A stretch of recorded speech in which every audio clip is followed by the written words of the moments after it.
God will often prepare sermons in a couple of ways. One is through study and reading and looking into all the historical things. But then also that week, God will often send people into my life that help me to understand the text and to understand better what he's doing. And I wasn't sure how this was going to work this week because I was in Massachusetts visiting UMass with Grace, trying to find apartments. But I was in a coffee shop and we were sitting there and there was a Pakistani man who looked frazzled.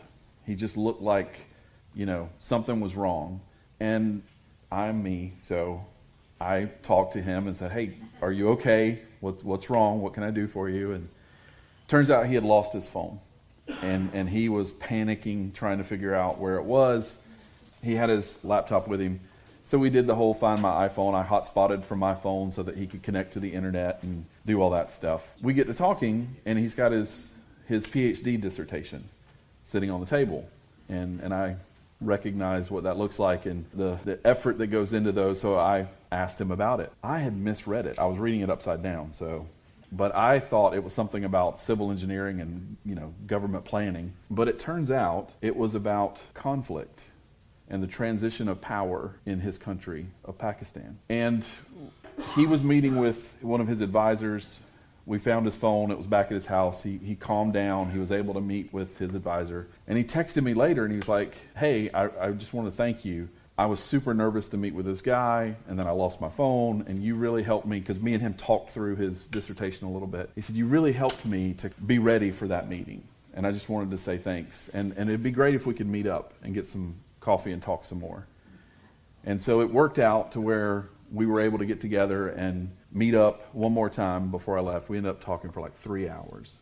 This guy was the equivalent of, and forget political party for a second, but just like the young Obama of Pakistan. He was speaking to hundreds of thousands of people from his political party and their stance. And him and a second in charge woman that he worked with were trying to lead not a revolution, but a political revolution to get away from some of the ideas that had really caused a lot of oppression and murder and violence in his country. And we get to talking and I asked him, why are you here? And he said, I really just felt like I got to a point to where I had to run. He said, they kidnapped me once and I was able to get away and escape. They sent a gang and they beat me to within an inch of my life. I survived, but then they sent a crew to assassinate me. And he told me this funny story about how he had gotten carrot juice and the carrot juice had he said it almost tasted like sand in it. So I left the group that I was with and I went to go tell the vendor, there's something wrong with this juice. And I look back and my friends are being hatcheted with machetes.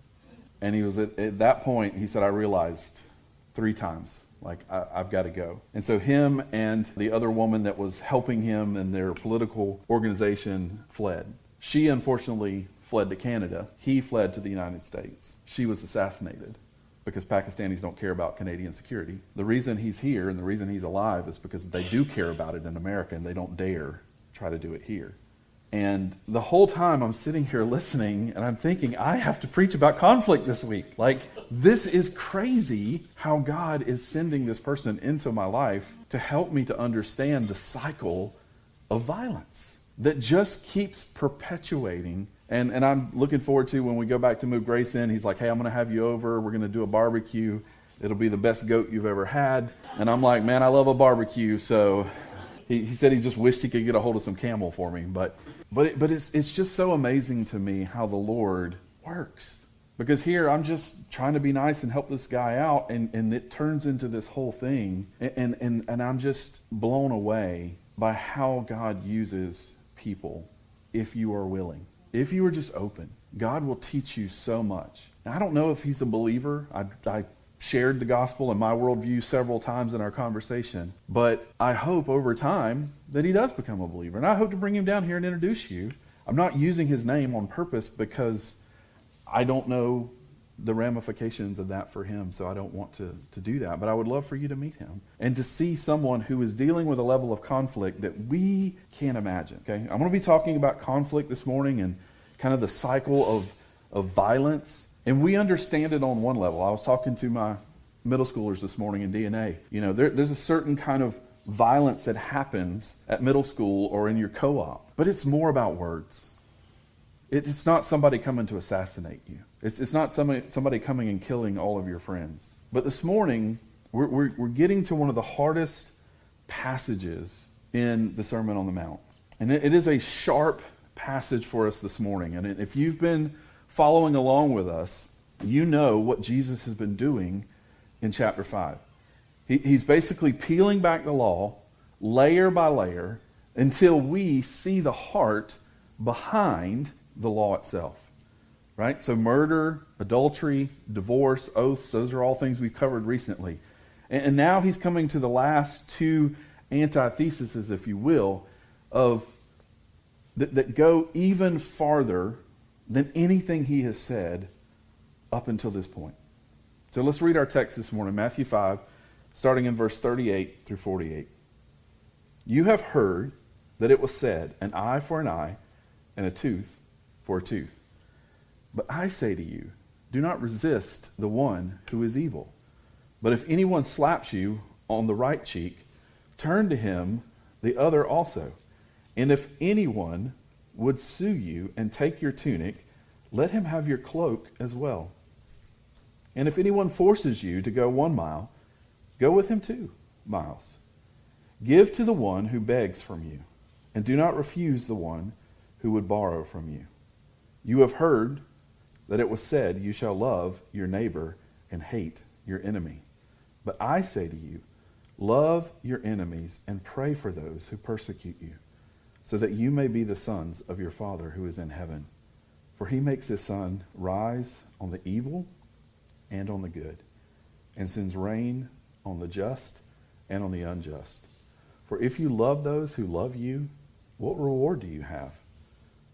Do not even the tax collectors do the same?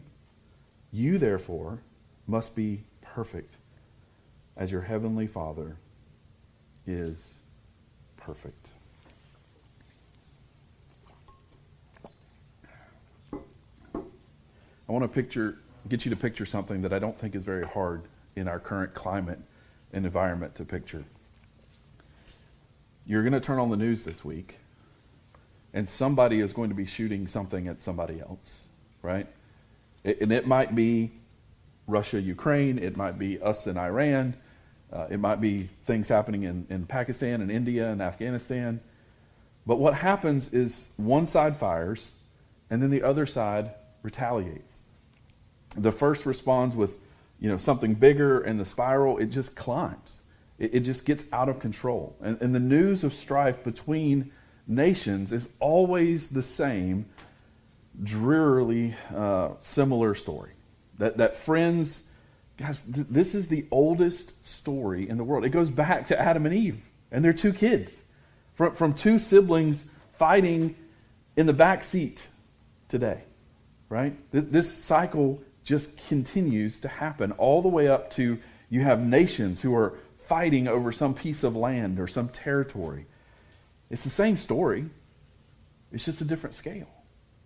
Somebody hits back, somebody hits back harder, and the cycle never stops until somebody decides that it stops with them. And that's what Jesus is teaching us this morning. You see, the big idea this morning is that kingdom citizens break the natural cycle of evil for evil by absorbing wrong without retaliation and returning good without calculation. Because that's precisely what God did himself. Let me say that again. Kingdom citizens break the natural cycle of evil for evil by absorbing wrong without retaliation and returning good without calculation, because that is precisely what God himself does for us.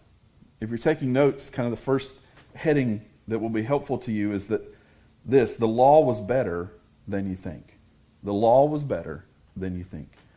Verse 38, we read, you have heard that it was said, an eye for an eye and a tooth for a tooth.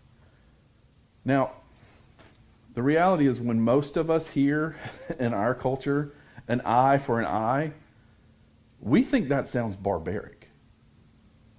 Right? We think, oh, that's pretty gruesome, Dale. Why is the law saying an eye for an eye and we can literally take their eye out?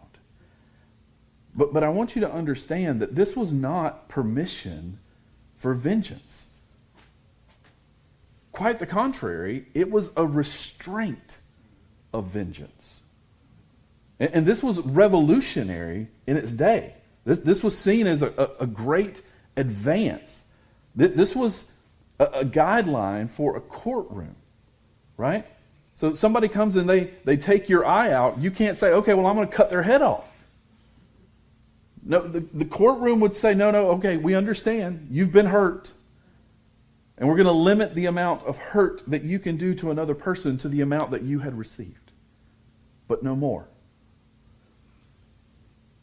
This was not a license for personal vendetta. This was a courtroom ruling, if you will, if you want to kind of think of it in that context. Right? You come to the leaders of your city at the gates and say, hey, this man killed my donkey. Okay, well, you can take one of his donkeys, but no more. You can't take his whole herd. You can't take his daughter. You can't do anything else, right? There's a limitation here. There's a mercy here in the law. And this, again, was seen as a huge advance because it took the punishment out of private hands and the law stopped that spiral of violence. Oh, well, they did this and they did this, right? We're in America and we have these stories about the Hatfields and the McCoys. It's at this point, somewhat of a legend of how they would just tit for tat, back and forth. Somebody would get their feelings hurt. Well, now I'm going to go burn down their barn. And, these things happened, but there was no law restraining. There was no limitation to the violence. It was just, I got my feelings hurt, so I'm going to go do this. And so when the law said 1 tooth for 1 tooth and no more, the law was good. The law was trying to restrain violence. The law was actually a mercy. And when Jesus says, you have heard that it was said, he's not criticizing Moses here. He's saying that the people have taken a law meant for the courtroom and they've dragged it into the kitchen. Remember how we talked about how they did this with divorce? Divorce was something that was a result of the sinfulness of men to protect who? Women. But by the time Jesus is on the scene, what have they done? They've taken a protection of women and dragged it over here to something that benefited the men. So that if the man said, hey, I don't like the way she cooks, I'm going to give her a certificate of divorce and get rid of her. Right? What was meant to be a protection for women, a mercy, a grace in the midst of sinfulness, men had taken that to an even uglier place. And Jesus says that's what's happening here. You're taking a rule that was meant for the courtroom and you're bringing it into your house. And they took something meant to limit punishment publicly and they used it to justify retaliation privately. Jay Adams calls the spirit of how they were using it, don't get angry, get even. I think that's a good summary. And don't get angry, get even is just that old vindictive heart wearing a legal disguise. I'm not being vengeful, I'm just being fair. Right? But underneath that legal language is the same old human heart that wants somebody to pay. And we need to name what is going on inside of us when we operate this way. The medieval poet Geoffrey Chaucer defined it in one phrase. He called it wrath. He said this, he said, wrath is a wicked will to be avenged in word or deed. Wrath is a wicked will to be avenged in word or deed. Wrath is not just getting mad. Anger is a passion that can be a righteous response to evil. But wrath is something different, right? Wrath is the will to be avenged. The heart that says, I want them to pay. And Frederick Buechner described what it feels like to live there. And I shared this a couple of weeks ago, but man, it's just so good. Of the 7 deadly sins, anger is possibly the most fun. To lick your wounds, to smack your lips over grievances long past, to roll over your tongue the prospect of bitter confrontations still to come, to savor the last toothsome morsel, both the pain you are given and the pain you are giving back, in many ways is a feast fit for a king. The chief drawback is that what you are wolfing down is yourself. The skeleton at the feast is you. That's the heart that Jesus is exposing here in Matthew chapter 5. And he's going to say to that heart that it stops right here, right now, with you, if you're going to be a follower of Jesus. If you're going to be a disciple of Jesus, this cycle has to stop with you. And that leads me to my second point. If you're taking notes, don't resist the evil person. In verse 39a, it says, do not resist the one who is evil. Now, I will say that this verse has probably been misunderstood more than any other verse in the Sermon on the Mount. And if you read it in isolation, it sounds like Jesus is saying, whatever evil happens to you, just stand there, be a doormat, just take it. But I want you to understand this morning, that is not what Jesus is teaching here in this passage. The Bible is full of commands for us to resist evil. James 4 says, resist the devil. Paul resisted Peter to his face when Peter compromised the gospel. So confrontation is mandated when the helpless are being harmed. If somebody is hurting your child, you don't stand by passively. If somebody is being trafficked or abused, you don't look the other way. This is why we do a lot of the things that we do here at Church on the Way behind the scenes, helping people who are being abused and trafficked. Right? We don't want to let that just continue to happen. We want to stand in the gap for those people and defend them. But what Jesus is talking about in this verse is about personal retaliation. The disciple of Jesus refuses to descend to the level of the aggressor. Not don't oppose evil, but don't become evil to fight evil. Now, this guy's about as far as a Christian as you can get. But Nietzsche once said, be careful in trying to kill the dragon that you don't in fact become the dragon. So many times we set out to do a good thing of killing the monster, and we in turn become the monster.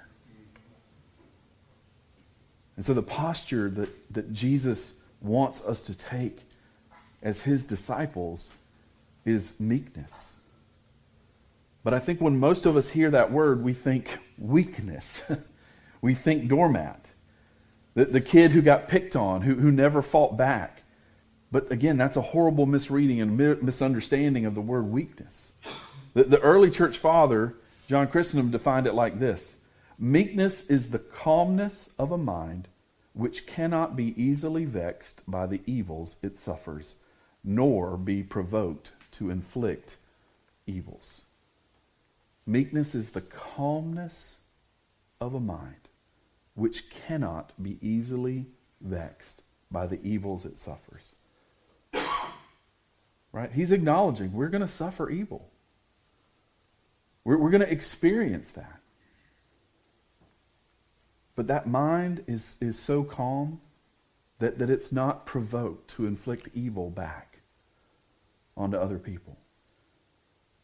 Because guys, meekness isn't the absence of strength. Meekness is strength under control. It's strength under control. When I walk down a street and I'm in another city where they don't know me, just my sheer size is intimidating to people. And I watch how like women will just kind of like, avoid my path. Now you guys know me. I wouldn't dare harm that person, right? But they're looking at me and they're making a mental calculation of there is a strength there that could hurt me. And meekness is us having the strength of Christ, the Holy Spirit living inside of us, but in control.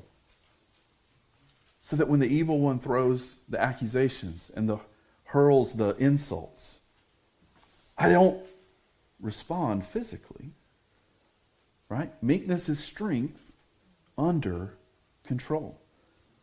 It's a mind so anchored in God and the gospel that the evil thrown at it cannot vex it. It can't upset it. It can't provoke it to retaliate. And I like what Grace Hammond wrote about meekness in her book about virtues.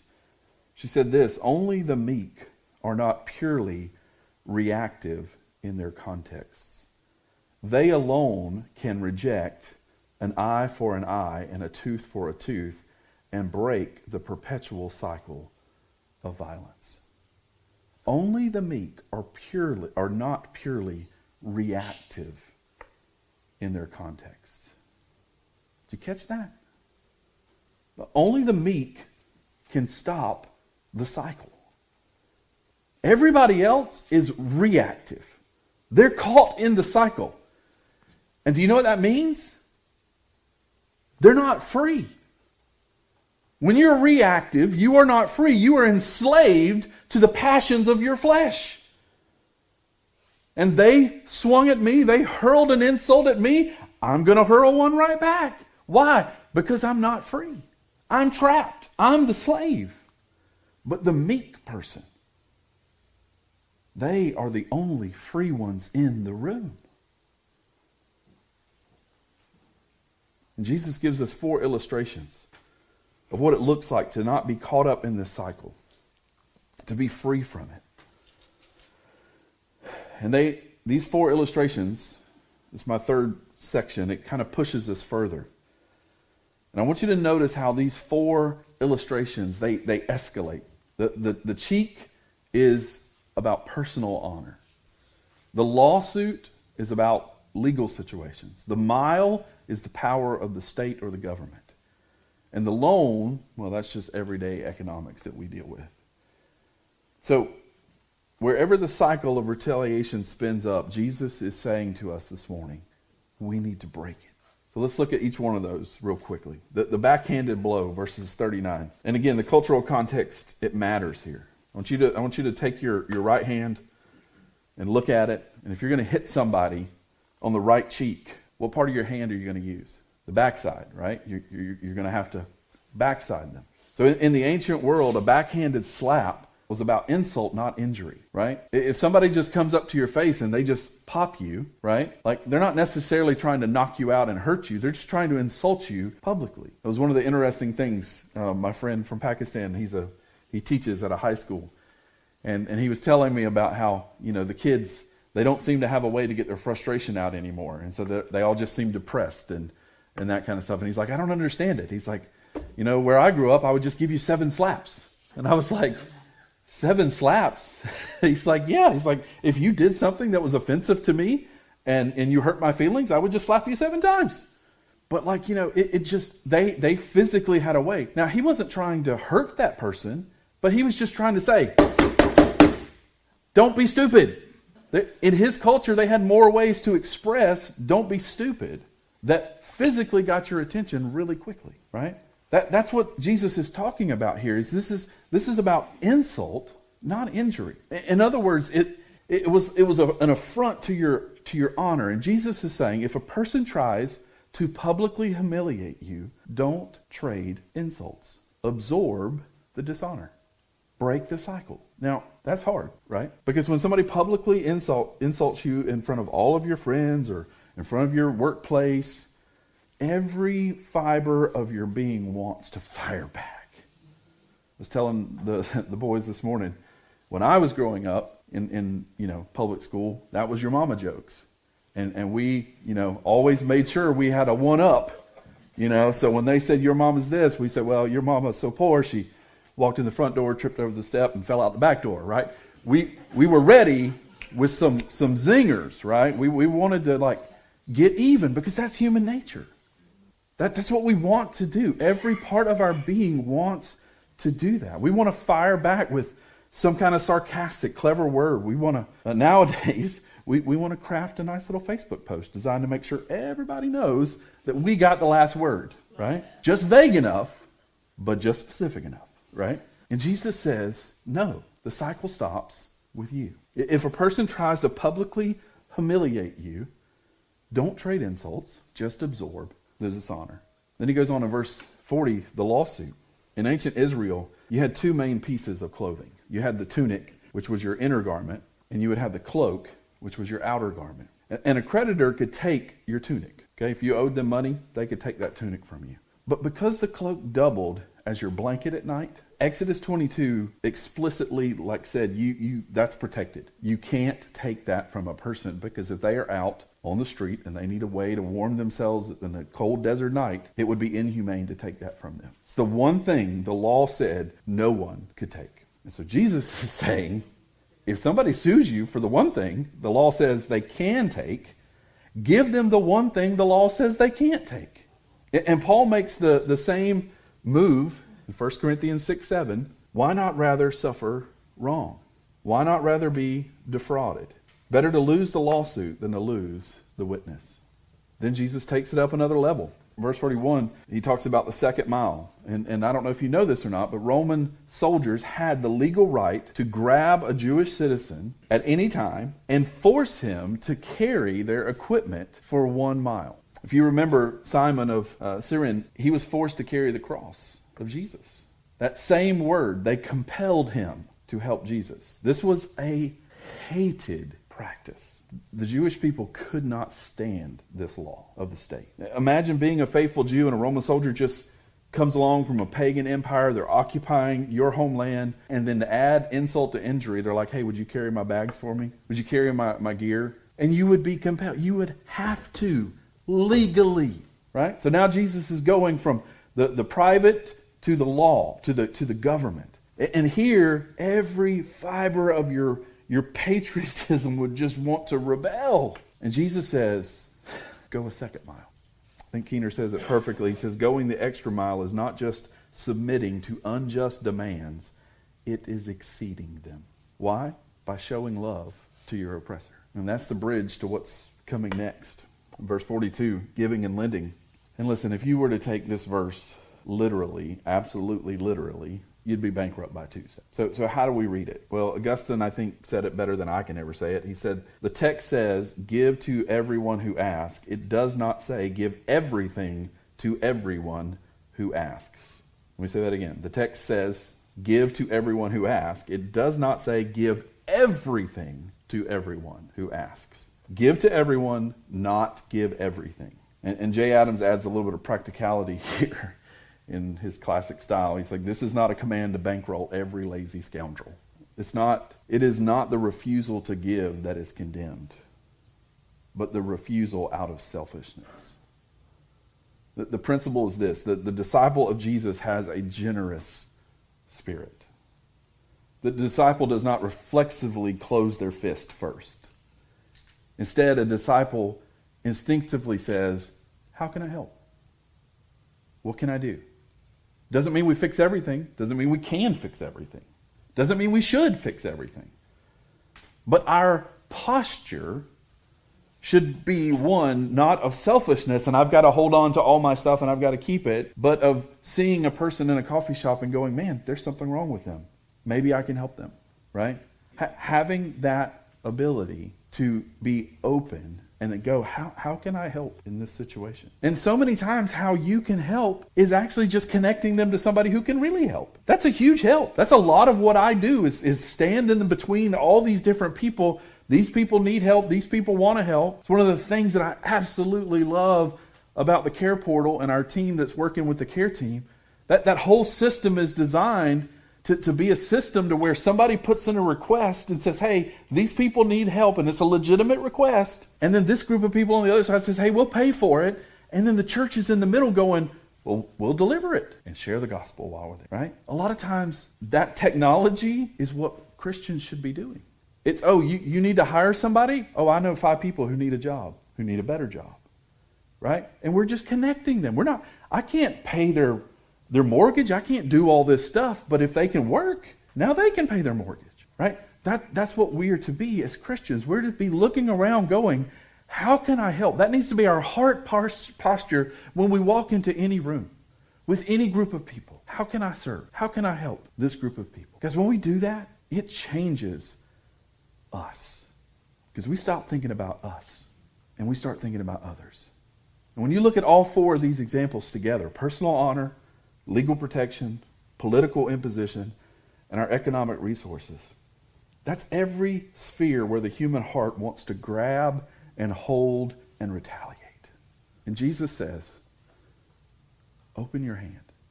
Open your hand. The cycle stops here. One of my favorite attorneys in the whole wide world, his name is Bob Goff. I don't like many attorneys, but man, he's my favorite. And in one of his books, and I don't even remember which one now, he said something he learned as a lawyer and as a Christian is when you go into a negotiation, and it's a tense negotiation, he'll sit there with his hands under the table, open. Now, the person can't see under the table, right? But he's like, I want to have a posture that is open to receive. It helps me to hear the other side better. It helps me to be open. And guys, I know that sounds silly, but I encourage you, next time you're in a tense situation, just find a way to naturally, just kind of sit there with your hands open. It's something about the posture that just helps you to receive. And that's what Jesus is asking for all of us to do. Right? It's to open up our hands. And that leads us into the final kind of antithesis that he's giving in the Sermon on the Mount. Verse 43, you've heard that it was said, you shall love your neighbor and hate your enemy. Now this is critical. The first half is from Leviticus 19:18. Okay? The second half, hate your enemy, that phrase appears nowhere in the Old Testament. Nowhere. So why does Jesus say, you have heard? Well, because the people had heard it from their teachers. The teachers had taken neighbor to mean something like you, a fellow Jew, and by implication, anybody outside of the tribe was your enemy. Right? So when they hear that neighbor, they instinctively redefine neighbor as, well, neighbors are other Jewish people. And then everybody who is not a Jewish person, then they're the enemy. They're the opposite. Guys, I wish this stopped with the nation of Israel, but I see this with Christians a lot too. They're all about helping Christians. And listen, to be clear, the Bible does say help them first, but it doesn't say help them only. Right? But so many times it's like, well, we don't want to help this person over here because they're not a believer. It's like, no, we are called to help everyone.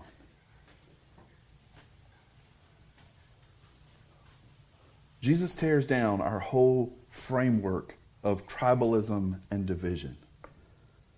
Verse 44, love your enemies and pray for those who persecute you. Notice he doesn't say don't hate. He says love. He doesn't say tolerate. He says pray for them. Now, I want to give you a picture that the medieval church used. And they taught that love is like a 4-petaled flower. 4 petals on one stem. Each petal is different. It's a different direction of the same love that runs through it. And they had a little rhyme for it. And I'm not the best at rhyming, so I'm going to take a stab at it. But it said, love God most over any other thing, and yourself without overreaching, and your friend through nature's teaching, and your foe, vengeance, rejecting. 4 petals. Loving God, loving yourself, loving your neighbor, and loving your enemy. They're all from the same flower. The same love coming out of the same root. If you love God truly, that overflows into the right kind of love for ourselves. The kind that knows you are dearly loved by Him. That overflows then into the love of neighbor. And the logic doesn't stop there where the neighborhood ends. It keeps going all the way to the enemy. Because your enemy is also someone who is created in the image of God. Someone who Christ died for. So here's the point. If a flower is missing a petal, it's not a different flower. It's a damaged flower. If your love only goes 3 out of the 4, your love is broken. Jesus is saying, let me give you the whole flower. And that 4th petal, praying for your enemy, Jesus does not just say love your enemy as a feeling. He commands the action. And listen, persecutors are the most difficult enemies to love. And that's exactly the point. If you can love only the easy people, anybody can do that. You don't need a regenerate heart for that. Even the tax collectors do that, right? They love the people who are like them. They love to be around the people they enjoy. The real test is what you do with the people who are actively trying to harm you. The boss that's gunning for your job, the neighbor who's spreading rumors and gossip about you. Maybe it's the relative that tore your whole family apart. The person who hurt you in a way that you've not been able to forget. Jesus is asking this morning, can you pray for them? Listen to what Christendom said about this. He says, he who prays for himself performs not an act of grace, but an act of nature. But he who prays for his enemy performs an act of grace. He who prays for himself performs not an act of grace, but of nature. But he who prays for his enemy performs an act of grace. In other words, praying for yourself is natural. Everybody does that. But praying for your enemy, that is supernatural. That's something that only somebody changed by the gospel can do. And one theologian pointed out, you cannot genuinely pray for someone without hoping good for them. Try it. Try to pray for somebody who hurt you and not in the process find your heart shifting toward them. Find yourself wanting them to be saved. Because listen, prayer changes you. I hear so many people, they'll say, well, I've been praying for this person, but they haven't changed. Well, if that's your definition of what prayer should be, is I pray for them and they change, then yeah, that may not work. Because the goal isn't changing them, it's changing you. It's changing your heart and your stance and the way you view them. And the way you care for them. And the way you love them. And the way you're patient with them.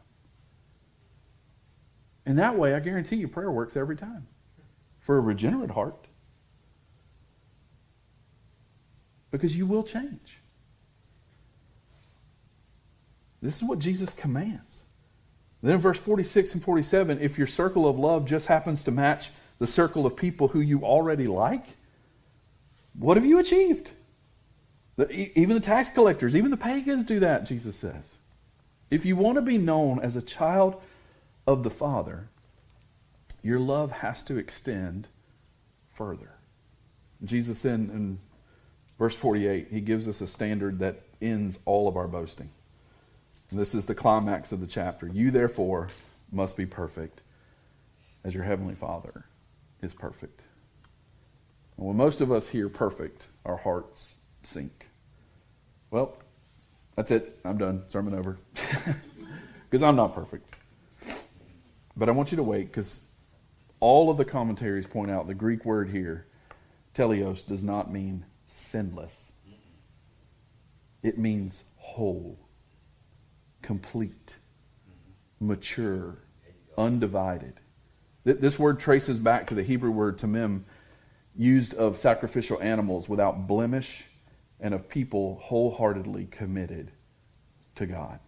So Jesus is not setting a sinless bar, he's setting a wholehearted bar. In other words, don't be fragmented in your devotion. Do not have a love that extends only this far but no farther. Be like your Father whose love is whole. Remember that four-petaled flower? Be the whole flower. Be whole. And the Greek tense here can either be a command or a promise, and I think Jesus is saying both. He's saying, aim at this, and by God's grace, you will be this one day. Whatever God starts, God finishes. So what's the standard? Well, look back at verse 45. He makes his sun rise on the evil and on the good. His Father's love is indiscriminate. He does not stand at the door of the day in the morning and say, well, let me see who deserves the sunshine today. No, he pours it out on everyone. Alfred Plummer wrote this about this text. He says, to return evil for good is devilish. To return good for good is human. To return good for evil is divine. To return evil for good is devilish. To return good for good, that's human. Right? That's that calculated response. If I do this, they're going to do something for me. But to return good for evil, that is divine. 3 levels. Evil for evil, or evil for good, demonic. Good for good, just human. But good for evil, that's divine. That's the level that Jesus is calling us to. Because the cross is where the cycle stopped. The cycle only stops when somebody absorbs the blow without sending it back. That's not natural for us. It's not something that we just want to do. Human nature, we throw the punch back, plus interest if we can. But there was someone who did exactly what this passage is asking us to do.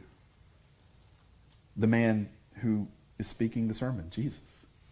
On a Roman cross, they hit him, he didn't hit back. They spat in his face, he didn't spit back. When they nailed him to the tree, what did he do? He prayed for them. Father, forgive them, for they know not what they do. That is the cycle stopping right there at the cross. And I love how Ortlund draws out the contrast between our love and the love of Jesus this way. He says, we love until we are betrayed. We love until we are betrayed. Jesus continued to the cross despite all the betrayal. We love until we are forsaken. Jesus loved through forsakenness. We love up to a limit. Jesus loves us to the end. I want you to hear that. Our love, it'll hit a wall naturally. His love hit a cross. Our love stops at the limit, but his love stops at the end. Ortlund says it like this. He says, our heaven through his hell. Our heaven through his hell. Our entrance into love through his loss of it. That's the gospel.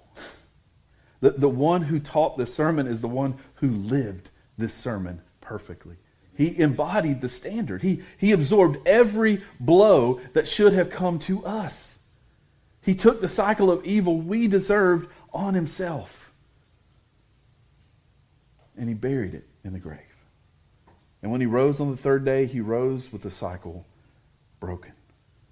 Every disciple of Jesus is called to live from that same logic. Not because we're good, not because it comes naturally, but because we have been loved this way ourselves. When you were an enemy of God, what did the Father do?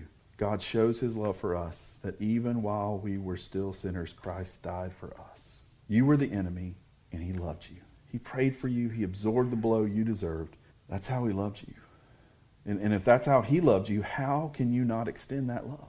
The cycle has to stop here with us, because the cycle stopped at the cross. So how do we do that this week? Well, first, identify the wrath that's in your own heart.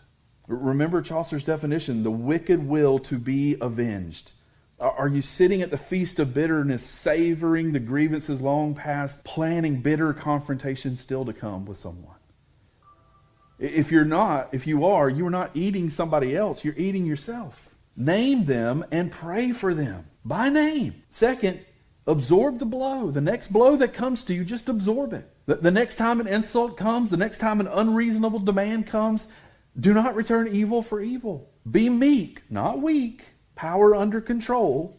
The calmness of a mind that cannot be vexed and not provoked. And finally, return good for evil. Don't just stop the cycle by going passive. Stop it by going active in the other direction. Bless the one who cursed you. Pray for the one who hurts you. When you do that, you start to look like your Father.